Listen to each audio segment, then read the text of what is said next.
करने वाले हैं यूनिटरी मेथड के बारे में। कल हमने रेशियो और प्रोपोर्शन के बारे में समझ लिया था। यूनिटरी मेथड का यूज़ कहाँ पर होता है, ये सवाल उठना बड़ा लाजिमी है, इसलिए हम इसी का आंसर सबसे पहले देते हैं। फॉर एग्ज़ाम्पल, आपके सामने ऐसी कंडीशन आ जाए कि अगर आपके पास 5 चिल्ड्रन हैं और आपके पास 10 बनानाज हैं और आपने उन 5 चिल्ड्रन में 10 बनानाज को डिस्ट्रीब्यूट करना है, लेकिन आपके पास कोई 5 और कहीं और से स्टूडेंट आके जुड़ जाते हैं, तो आपके पास टोटल स्टूडेंट 10 हो जाएंगे। अब आपको 10 स्टूडेंट्स में 10 बनानाज को डिस्ट्रीब्यूट करना है। उसके लिए आपको यूनिटरी मेथड का ही यूज़ करना पड़ेगा। जैसे कि आपके पास 5 चिल्ड्रन थे और उनको हमने 10 बनानाज देने थे। अब एक चिल्ड्रन के लिए हम बनानाज निकालेंगे तो वो होगा हमारे पास 10/5 = 2। और हम इसी तरह 10 चिल्ड्रंस के लिए निकालेंगे तो वो होगा 2 × 10 = 20। से आपको ये पता चल गया कि अगर आपने जितने आप पीछे वालों को 2-2 केले दे रहे थे, उसी तरह अब इन नए ऐड हुए हैं, इन 5 को भी 2-2 केले देने हैं, तो उसके लिए आपके पास टोटल 20 बनानाज होने चाहिए। तभी आप अपनी जो रिक्वायरमेंट है उसको पूरा कर सकते हैं। डायरेक्ट प्रोपोर्शन के बारे में डिस्कस करने वाले हैं। डायरेक्ट प्रोपोर्शन दरअसल अगर आप, ये 2 फैक्टर्स होते हैं, एक्स और वाई, ये दोनों आपस में डिपेंडेंट हैं। अगर आप एक फैक्टर को इंक्रीज़ करोगे, एक्स को या वाई को, तो दूसरा फैक्टर भी इंक्रीज़ हो, तो ये डायरेक्ट प्रोपोर्शन में कहलाते हैं। जैसे कि अगर आपके पास एक पेन का रेट अगर 5 रुपीज़ है, तो 2 पेन का रेट होगा 2 × 5 10 रुपीज़। इसी तरह आगे हम 3 का भी निकाल सकते हैं। 5 पेन का निकाल लीजिए, 5 पेन का होगा आपके पास 5 × 5 25 रुपीज़। अब यहाँ से आपको एक बात नोटिस करने की मिलेगी, जैसे जैसे आप पेन के नंबर्स को बढ़ा रहे हो, वैसे वैसे आपका रेट भी 5, 10, 25 बढ़ रहा है। और यहाँ पर एक मेन बात और है, यहाँ पर 3 पेन को और निकाल लीजिए। 3 पेन होंगे 3 × 5 15 रुपीज़। सिमिलरली 4 पेन के लिए होगा 4 × 5 20 रुपीज़। अगर हम इसकी एक टेबल बनाना चाहें तो वो कुछ ऐसी बनेगी। यहाँ पर हम पेन्स को मान लेते हैं x और रेट को मान लेते हैं y। जब एक पेन था रेट 5 था, जब आपका पेन 2 हो गए तो रेट 10 हो गया, 3 हो गए तो रेट 15, 4 थे तो 20 एंड 5 थे तो 25। अब यहाँ से इस टेबल से आपको एक बात नोटिस करने को मिलेगी। यहाँ पर अगर हम रेशियो देखें x / y, तो ये होगा 1/5। अगर हम इसको ले, इसका रेशियो देखें 2/10, तो इसको भी हम 1/5 लिख सकते हैं। 2 1 जा 2 एंड 2 5 जा 10। इसी तरह 3/15 को लें तो इसको भी 1/5 लिख सकते हैं। 3 1 जा 3 एंड 3 5 जा 15। इसी तरह 4/20 भी 1/5 आएगा, 5/25 भी 1/5 आएगा। अब हमें यहाँ से एक बात और पता चल गई, अगर हम किसी को डायरेक्ट प्रोपोर्शन में लेते हैं तो इसका मतलब होता है कि वो एक कांस्टेंट के साथ मल्टीप्लाई होके ही आगे आगे बढ़ेगा। जैसे कि हम मैथमेटिक्स की लैंग्वेज में इसको लिखेंगे x is directly proportional to y, मतलब जितने मल्टीपल x बढ़ेगा उतना ही मल्टीपल y बढ़ेगा। यहाँ पर मल्टीपल का मतलब है जैसे 1/5 था, अब यहाँ पर अगर आपने 2 के साथ मल्टीप्लाई की है इसकी, तो नीचे वाले भी को भी 2 के साथ करेंगे, यानी 2 मल्टीपल्स आगे बढ़ा है। 2 1 जा 2, 2 5 जा 10। इसी तरह यहाँ 3 के साथ ही मल्टीप्लाई करेंगे, 3 के साथ ही डिवाइड करेंगे, 3/15 हो जाएगा।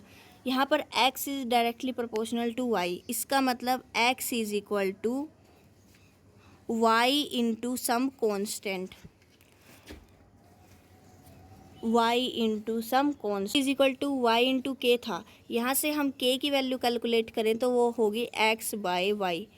अब पिछली टेबल से आपको याद होगा जब आपने 1/5 लिखा था और 2/10 लिखा था और 3/15 लिखा था, यहाँ पर एक बात आपको कॉमन मिलेगी कि x बाय वाई ये था आपका 1/5। इसको आप अगर किसी कांस्टेंट के, आई एम रियली सॉरी, यहाँ पर आपका था 2/10, आपने लिया 2/10। अब इसको आप अगर सिंपल फॉर्म में लाना चाहो तो आप इसको 1/5 लिखोगे और यहाँ से हमें एक कांस्टेंट मिला। अब आप x बाय वाई 3/15 के लिए करोगे तो भी 1/5 आएगा।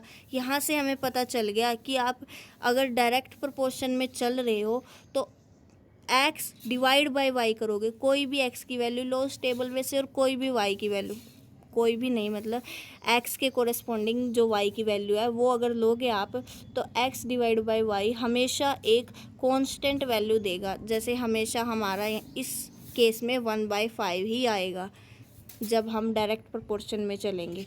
अब एक और होता है, वो होता है इन्वर्स प्रोपोर्शन।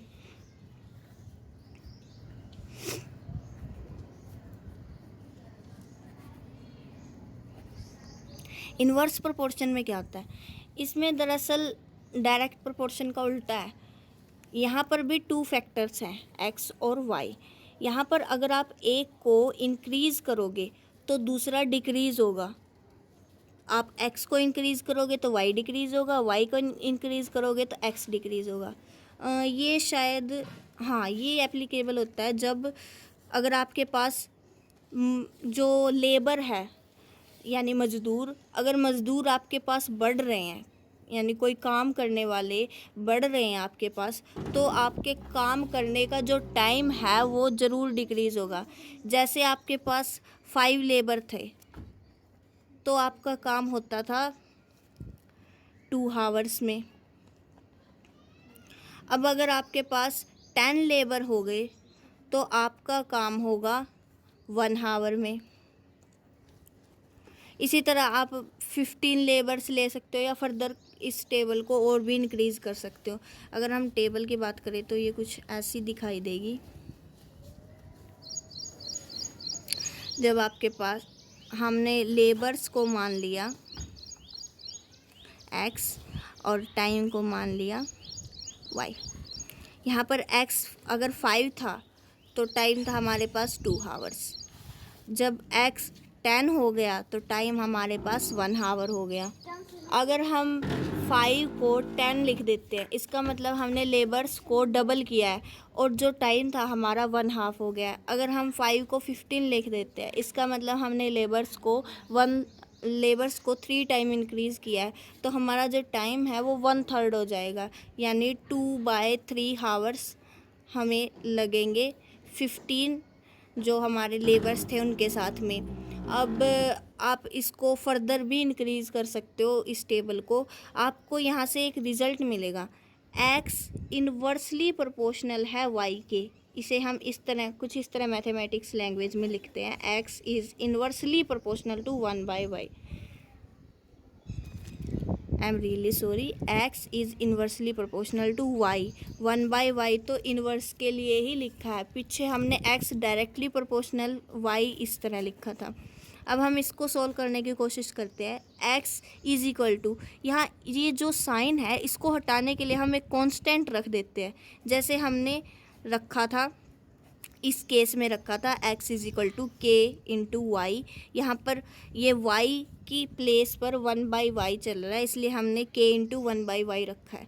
यहाँ से हम k की वैल्यू कैलकुलेट करेंगे, जैसे हमने यहाँ k की वैल्यू कैलकुलेट करी थी x डिवाइड बाय y। यहाँ पर k की वैल्यू होगी x इंटू वाई। यहाँ से हमें अब यहाँ से इस एग्ज़ाम्पल के थ्रू हम k की वैल्यू निकालेंगे डिफरेंट के लिए। ये x की वैल्यू थी और ये y की वैल्यू थी हमारे लिए।